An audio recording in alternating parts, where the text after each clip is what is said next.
Hello and welcome to fact Bangla. আগের ভিডিওতে আমরা ব্ল্যাক হোলের সম্বন্ধে জেনেছি। আইনস্টাইনের দেওয়া জেনারেল থিওরি অফ রিলেটিভিটির মাধ্যমে ব্ল্যাক হোলের কনসেপ্টকে বুঝেছি। এখনও যারা ব্ল্যাক হোলের সম্বন্ধে আগের ভিডিওটা দেখোনি তারা অবশ্যই গিয়ে ভিডিওটা দেখো, লিঙ্ক ডেসক্রিপশনে পেয়ে যাবে, অথবা তোমরা চ্যানেলে ভিজিট করেও দেখতে পারো। আগের ভিডিওতে এমন অনেক গুরুত্বপূর্ণ কোশ্চেন ছিল যেগুলো জানা হয়নি, যেমন কেউ যদি ব্ল্যাক হোলের মধ্যে পড়ে যায় তো সে কি আর ফিরে আসতে পারবে?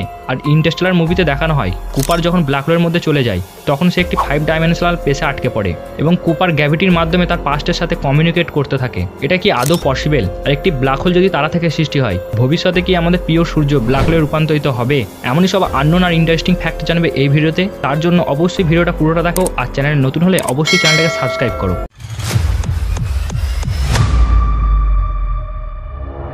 ব্ল্যাক হোলের মধ্যে যদি কেউ পড়ে যায় তো তার কি হবে? এটা জানার আগে তোমাদেরকে ইভেন্ট হরাইজন অ্যান্ড সিঙ্গুলারিটি সম্বন্ধে জানতে হবে। ফটোস্ফিয়ার ব্ল্যাক হোলের ভেতরে লাস্ট লাইটের রিং, যেখানে লাইট বেন্ড হয়ে একটা রিং ফর্ম করে ব্ল্যাক হোলকে আবর্তন করতে থাকে। এই ফটোস্ফিয়ারে পর আসে ইভেন্ট হরাইজন। এটাই সেই জায়গা যেখান থেকে লাইট আর ফিরে আসতে পারে না, তাই ব্ল্যাক হোলকে কালো দেখায়।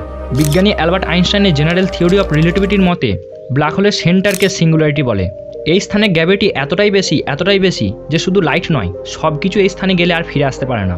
এই স্থানে গ্র্যাভিটিকে বোঝার জন্য আইনস্টাইন বলে, ধরো ইউনিভার্সের সব কিছু অবজেক্ট, স্টার, প্ল্যানেট সব কিছু একটা স্পেস টাইম ফ্যাব্রিকের মধ্যে উপস্থিত আছে। এবার যার মাস যত বেশি সেই অবজেক্ট তত স্পেস টাইম ফ্যাব্রিককে বেন্ড করবে। ঠিক তেমনই ব্ল্যাক হোলের মাস এতটাই বেশি যে ব্ল্যাক হোলের space time fabric infinite time পর্যন্ত কার্ভ হয়ে গেছে, যার ফলে কোনো কিছু একবার ব্ল্যাক হোলের ভেতরে প্রবেশ করলে সেটা ইনফাইনাইট টাইম পর্যন্ত বেরিয়ে আসতে পারে না। আর ব্ল্যাক হোলের ভেতরে কোনো মানুষ পড়ে গেলে তার কি হবে সেটা সায়েন্সও বলতে পারে না, কারণ লাইটের ফোটন করা যেখান থেকে বেরিয়ে আসতে পারে না সেখানে একটা মানুষ তো অনেক দূরের কথা। ইন্টারস্টেলার মুভিতে দেখানো হয় কুপার কিভাবে ব্ল্যাক হোলের ভেতরে গিয়ে একটা 5 ডাইমেনশনাল স্পেসে আটকে পড়ে। এটা সম্পূর্ণ একটা ফিকশনাল সিন, এমনটা যে বাস্তবে হবে এমনটা কোনো প্রমাণ নেই। এবার আসি আমাদের সৌরজগতের সূর্য, ভবিষ্যতে কি কোনো ব্ল্যাক হোলে রূপান্তরিত হতে পারে? উত্তর হলো না, কারণ সূর্যের সাইজ একটি ব্ল্যাক হোল গঠনের জন্য খুবই ছোট। একটা ব্ল্যাক হোল হতে গেলে সূর্যকে কমপক্ষে আরও 20 গুণ বড় হতে হতো, তাহলেও একটি ব্ল্যাক হোল হলেও হতে পারত। আজ থেকে 500 কোটি বছর পর সূর্যের জ্বালানি শেষ হয়ে একটা হোয়াইট ডোয়ার্ফে পরিণত হবে।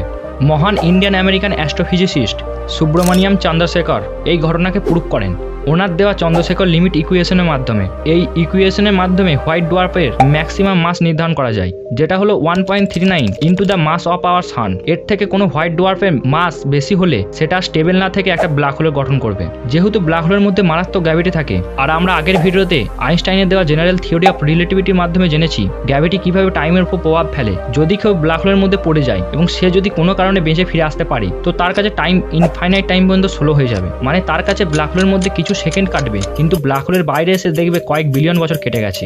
এই ভিডিওটার মাধ্যমে এখানেই হলো ব্ল্যাক হোল পর্ব শেষ। আশা করি নতুন কিছু জেনেছো, তাহলে অবশ্যই এটি লাইক এবং বন্ধুদের সাথে ভিডিওটা শেয়ার করো। আর আমাদের ফেসবুক পেজ ফলো না করো তাহলে ফেসবুক পেজটি ফলো করে নিও। দেখা হবে পরের অন্য কোনো ভিডিওতে, ততক্ষণের জন্য স্টে টিউনড, স্টে গুড।